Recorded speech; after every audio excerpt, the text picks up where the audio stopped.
início da década de 1960, acompanhou transformações impensáveis em outros períodos. O mundo estava em erupção. As pessoas, após a conquista da condição de sujeito de massa e consumidor de bens culturais, se viam insatisfeitas com a condição de somente se encontrarem no incógnito mundo moderno. Um mundo emergente se configurando promissor e desafiador. Para elas, além de vislumbrar mudanças acerca das concepções preexistentes, era necessário desempenhar papéis preponderantes e norteadores, desenhando novos percursos e novas configurações para si e para a coletividade. No outono de 1964, o Brasil acordou sem suas liberdades democráticas. Um pesadelo que duraria 21 anos, com a instauração do golpe militar, mudando as cores do país, empobrecido e decepcionado, o rumo de suas vidas, suas expressões e manifestações culturais. Afastou então o presidente João Goulart, conhecido por Jango, eleito democraticamente. À época, a política, a cultura, a educação e todos os setores sociais se viram transfigurados num sopro desmedido e inconsequente.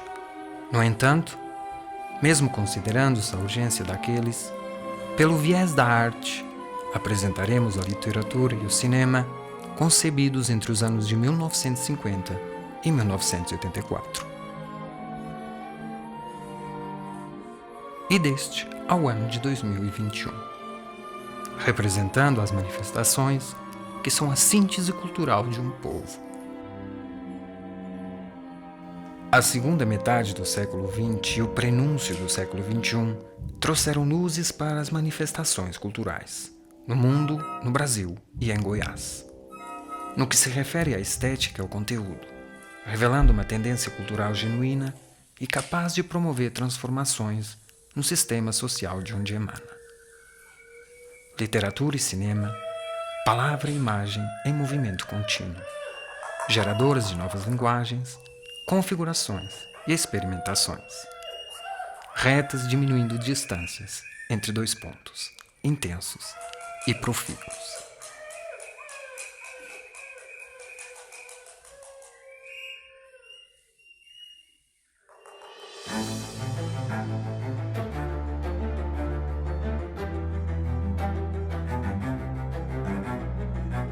Goiânia. A capital do estado de Goiás foi projetada na década de 1930 por Atílio Correia Lima, para abrigar 50 mil habitantes e para ser a capital política e administrativa de Goiás. Sob influência da Marcha para o Oeste, desenvolvida por Getúlio Vargas, para acelerar o desenvolvimento e incentivar a ocupação do Centro-Oeste brasileiro. Sobre a origem do nome Goiânia, há pelo menos 4 possibilidades. Teria vindo do tupi-guarani, que significa terra de muitas águas, da adaptação ortográfica e fonética do tipo do livro Goiânia, primeira publicação literária cuja temática gira em torno de Goiás, de Manuel Lopes de Carvalho Ramos, em 1896, no Porto, Portugal.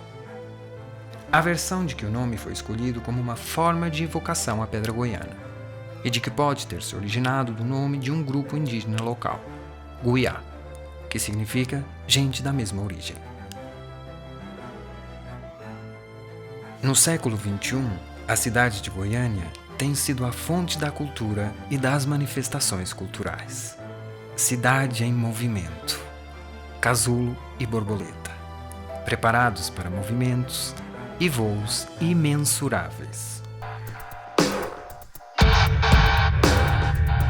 As luzes rasgam a cidade, cortam suas entranhas e atravessam os sentidos. Flashes tecem essa escura arquitetura de baixa umidade relativa do ar. Sombras seguem o azul do dia, o azul do sonho, o azul. Vemos aqui a chegada do presidente da República, Juscelino Kubitschek de Oliveira, em mais uma de suas costumeiras visitas às obras da nova capital. O senhor falou de um terreno em Brasília? Na beira do lago. Pois eu vou comprar um. Uma cidade nova como a nossa atrai muito aventureiro. Gosto de romper com o status quo, o que já está estabelecido, uma reconsideração, por assim dizer, das novas propostas estabelecidas. A minha imagem é a moderna e vanguardista. No caso de Veias e Vinhos, um romance-reportagem, como se deu essa interface? Fato, literatura, cinema. Bem, com o meu livro Veias e Vinhos, quis conceber uma obra de arte modernamente diferenciada. No caso, um romance com outra linguagem que não a jornalística, que é direta e coloquial. Fugir a isso era minha ambição maior como escritor.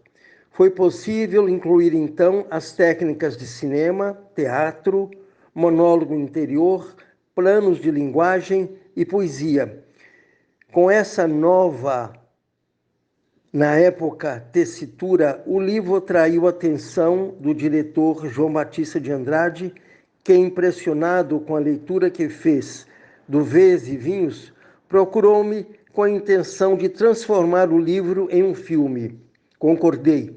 Então, a pedido do João Batista, concebi o primeiro roteiro que serviu de base e orientação para o roteiro final feito por ele e sua equipe. Claro que o diretor colocou a visão dele no filme. Aliás, um belo trabalho reconstrutivo da literatura, sem descaracterizar a essência da trama. Então temos duas linguagens referentes ao Veias e Vinhos, o livro e o filme, duas obras com técnicas diferenciadas, mas com os mesmos aspectos fundamentais. A chacina de uma família, restando apenas uma menina, Ana, que na época contava apenas com 3 anos de idade. Vivemos em um universo constituído de linguagens. Desde nosso passado remoto, manifestamos a necessidade de nos comunicar, conhecer o outro, entender o que está acontecendo e transmitir às pessoas nossa percepção sobre o mundo por meio de diferentes formas de linguagens. A linguagem é um recurso da comunicação próprio do homem, a qual evoluiu da forma auditiva e primitiva à capacidade de ler e escrever. De modo que essa evolução teve início com imagens, passando por pictogramas, unidades fonéticas e chegando ao alfabeto. Então podemos dizer que a palavra, assim como a imagem, tem origem no traço e nas escritas pictográficas, que são uma forma de comunicação em que os desenhos são usados para transmitir ideias. Dentre todas as formas de linguagem criadas pelo homem, a palavra, que é um sistema de intercomunicação humana por meio de signos convencionais visuais, é a mais usada, devido ao prestígio atribuído a ela pela cultura letrada, que vigora há séculos.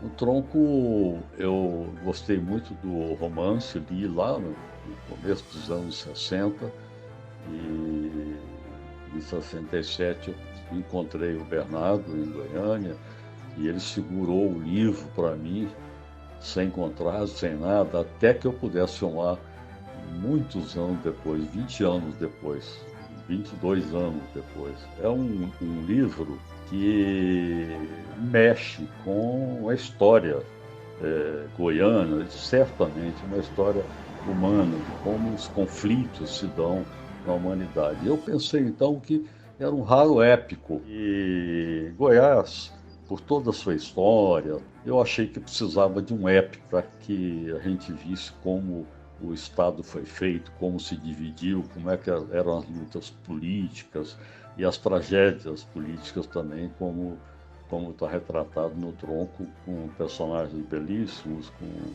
uma história extremamente rica.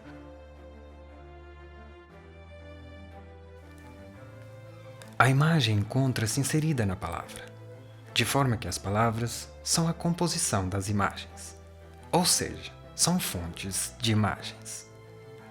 Assim, a imagem alimenta a palavra, mas a vida daquela somente se torna possível pela existência desta. Por outro lado, a palavra também precisa da imagem, fonte do imaginário, para se fortalecer. Dessa forma, juntas, palavra e imagem asseguram a própria existência, porque a imagem modifica o texto, que assim também se transforma. O código verbal não pode se desenvolver sem as imagens, e o discurso verbal encontra-se permeado de imagens, isto é, de iconicidade. A linguagem verbal constrói imagens e é construída por elas, num processo de deslocamento e condensação. Por isso, a linguagem chega ao receptor e adquire novas significações. Mas nem só de linguagem verbal vive o homem. Há outras formas de comunicação que não são estabelecidas por meio de palavras, mas, muitas vezes, por meio de índices, ícones e símbolos. E a ela damos o nome de linguagem não verbal, no qual o código usado é a simbologia, sendo também constituída por gestos, tom de voz, postura corporal, dentre outros. Desta maneira, a ausência de palavras não significa ausência de texto.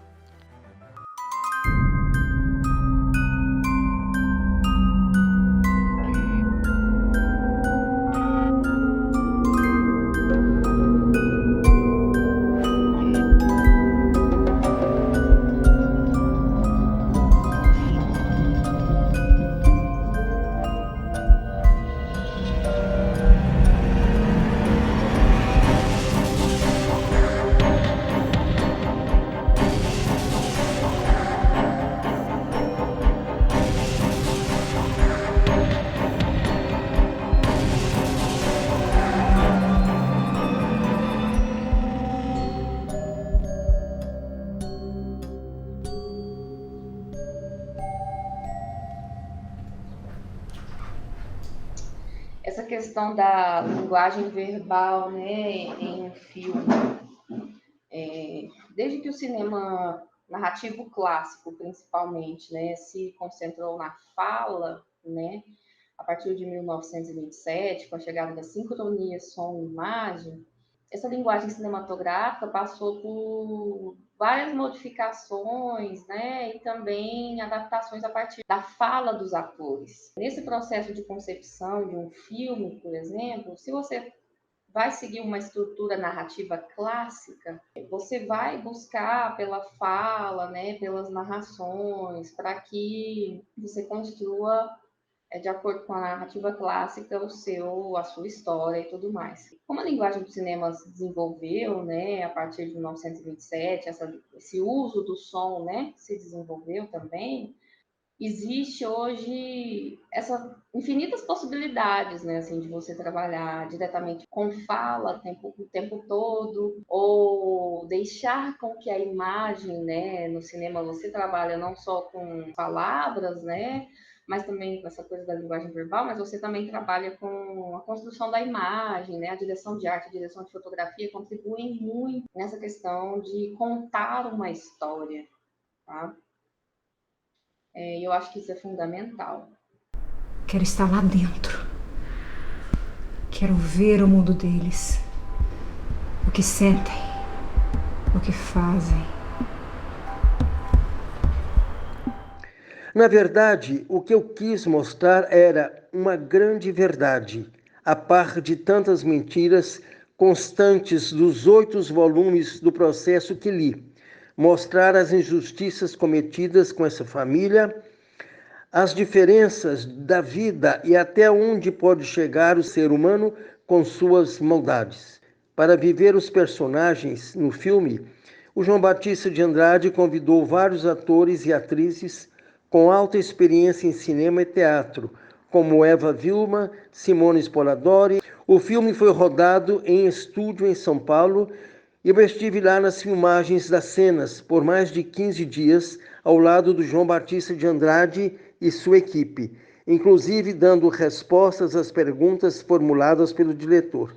Foi uma excelente experiência que recordo com muito carinho. Então, as pessoas perguntam por que rodar esse filme em São Paulo e não em Goiânia? A explicação é que em Goiânia, em Goiás, o João Batista de Andrade não encontrou nenhum apoio para fazer o filme. Então ele recorreu a São Paulo e o filme saiu rapidamente. O estudo da imagem exige o conhecimento de toda a história da humanidade, no que diz respeito às metodologias ou aos diversos tipos de representações. Como a linguagem é um meio de armazenar e transmitir informações, pode-se afirmar que ela é o veículo que estabelece intercâmbio de ideias e meio para que a mente humana possa conceituar. Para Platão, a imagem é imitadora, e por isso ela engana, pois seduz as partes fracas da alma humana. Para ele, a única imagem válida é a chamada natural, resultante do reflexo ou da sombra, única possível de se tornar ferramenta filosófica. Para Aristóteles, a imagem educa e leva ao conhecimento. Por isso, ela é eficaz pelo próprio prazer que se sente com isso. Imagem é uma mensagem visual, constituída de diferentes tipos de signos. Logo, ela é uma forma de linguagem e, assim, apresenta-se como um instrumento que possibilita a expressão e a comunicação. Portanto, considerando-se que a escrita e a fala não são nossos únicos sistemas de comunicação, temos que as imagens informam e definem a cultura contemporânea. Nesse contexto de interações, o leitor se abastece de um acúmulo de informações que as imagens, ajustadas a diversas linguagens, invocam. Concebe-se dessa forma uma visão do mundo baseada sobre um conjunto de relações semelhantes. Relações essas caracterizadas ora na imagem, ora na palavra, ora na harmonização de ambas, manifestando-se sob uma diversidade de formas. De igual modo, o cinema também é constituído por elementos verbais e não verbais, condicionando seu sentido à interação entre linguagem e receptor, podendo ser compreendidos como um todo, sem a separação dos universos da palavra e da imagem, sob pena de incorrer no risco de uma informação incompleta e até mesmo inimaginável. Portanto, existe a palavra dando sentido ao sentido da imagem, bem como existe a imagem exemplificando o peso da palavra. E ainda existe o texto combinando palavra e imagem e o discurso compreendendo palavra, imagem e texto. Por conseguinte, a interação e a complementariedade dessas linguagens abrem passagens para a compreensão adequada de sentidos. Tais ideias nos remetem ao mundo do cinema, que teve em suas primeiras exibições retratos de cenas cotidianas e de eventos comuns, que passavam despercebidos no dia a dia, mostrando-se um momento de experiência tanto para os idealizadores quanto para o público que assistiu ao filme, tendo em vista o surgimento de uma nova forma de mostrar e ver as imagens. Um susto pleno de encantamento e descobertas. Um risco n'água, sopro de luz, volátil, tão fugaz. Num instante é água e luz da fonte, jorradas para cima. Noutro, espelho do céu, alimento dos enigmas recorrentes, seduz a alma mais frágil.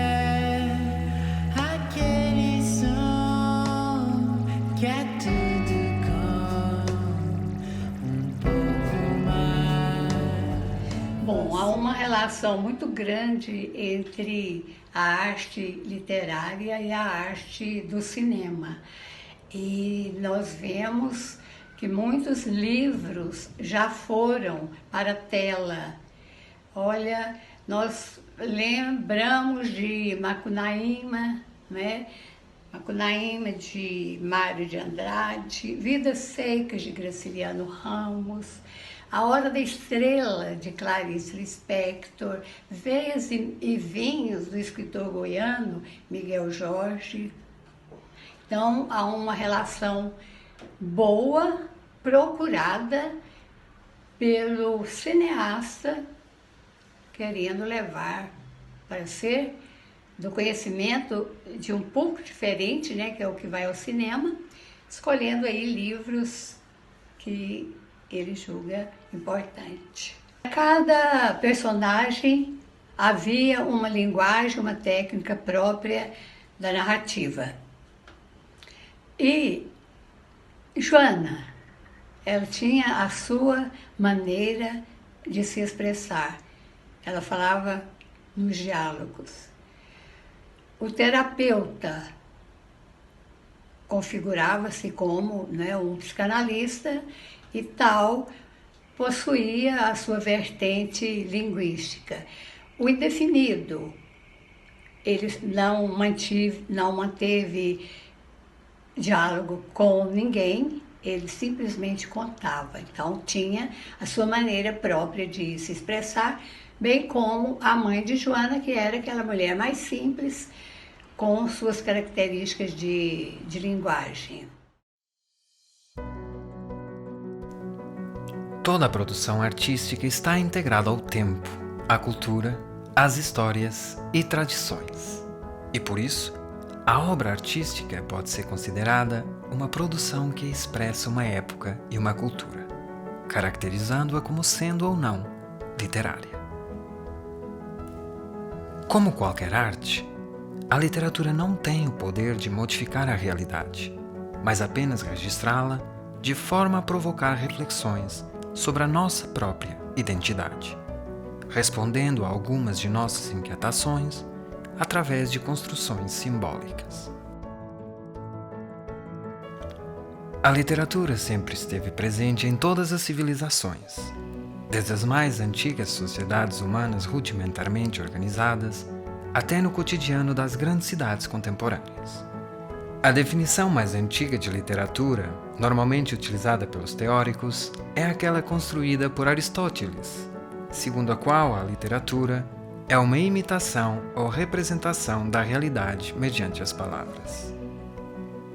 A literatura é uma manifestação artística que tem por finalidade recriar a realidade a partir da visão de determinado autor, baseada em seus pontos de vista, sentimentos e técnicas narrativas. Assim, a essência da arte literária está nas palavras, utilizadas pelos escritores por meio de seus potenciais sonoros, sintáticos e semânticos, como forma de estabelecer uma relação constante com os leitores e ouvintes. Esse trabalho com as palavras pode ser feito tanto no sentido denotativo quanto no conotativo, sendo essa a característica essencial da linguagem literária.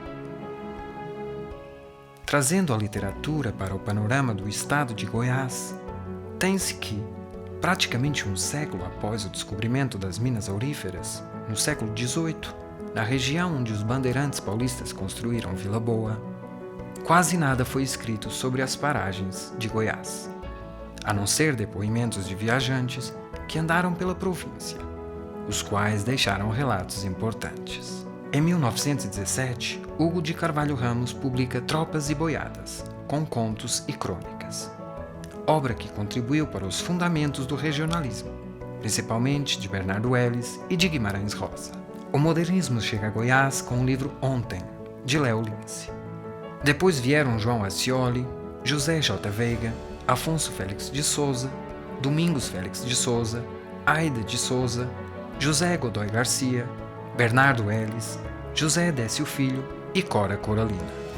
A literatura precede em milênios o cinema e por isso se compõe esteticamente de forma distinta. A literatura não se vale da estética da imagem, enquanto o cinema se constrói sob ela. Ambas as linguagens, enquanto produto humano, se influenciam mutuamente. Entre os meios literário e cinematográfico, existe um paralelo comum, formado pelo diálogo e pela imagem, sendo que no primeiro, o texto propriamente dito é que acionará os sentidos, e na mente do leitor se transformará em imagem, enquanto no segundo, imagens em movimento é que serão expostas aos olhos do espectador e serão decodificadas através das palavras.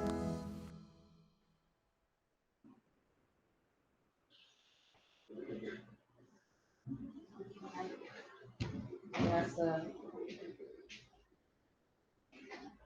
O cineasta quer que aquela história, aquele romance ou aquele conto passe para a tela.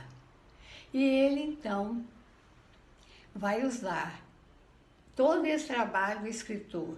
Enquanto o escritor solitariamente construía, o cineasta já vai coletivamente trabalhar. Aí ele vai trabalhar com os atores, com o pessoal da técnica, ruídos, sons, entre aí também as artes plásticas. O cinema no Brasil surgiu no final do século XIX e suscitou discussões sobre suas possíveis potencialidades. Nesse contexto, o signo cinematográfico, ao desenvolver sua ação de signo híbrido, estabelece a inter-relação das três matrizes da linguagem: a verbal, a visual e a sonora.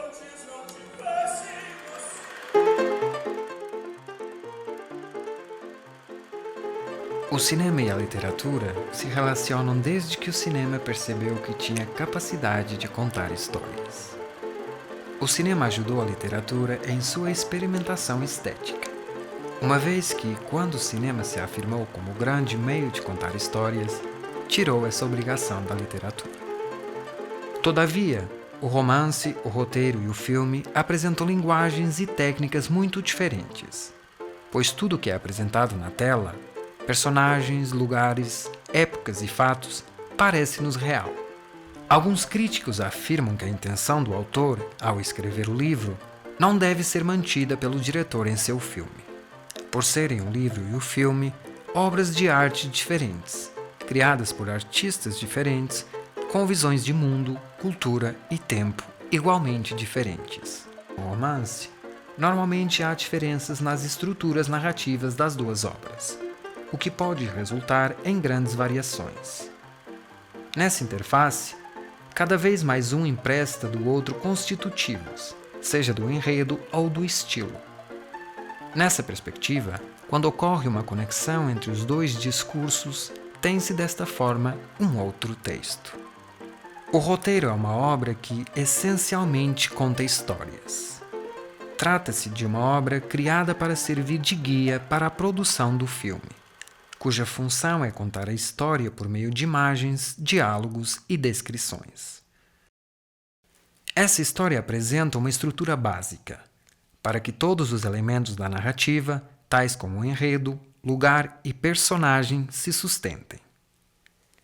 Ele será determinado pela relação que está estabelecida entre as partes e o todo, isto é, pela estrutura cuja finalidade é sustentar a história.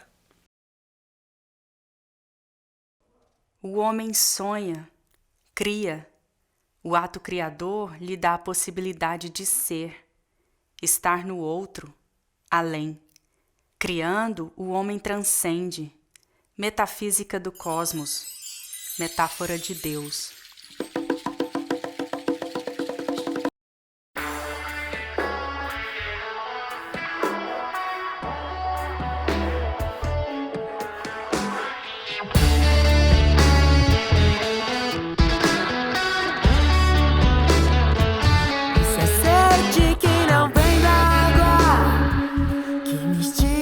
Da cabeça aos pés, é um tudo que chega do nada.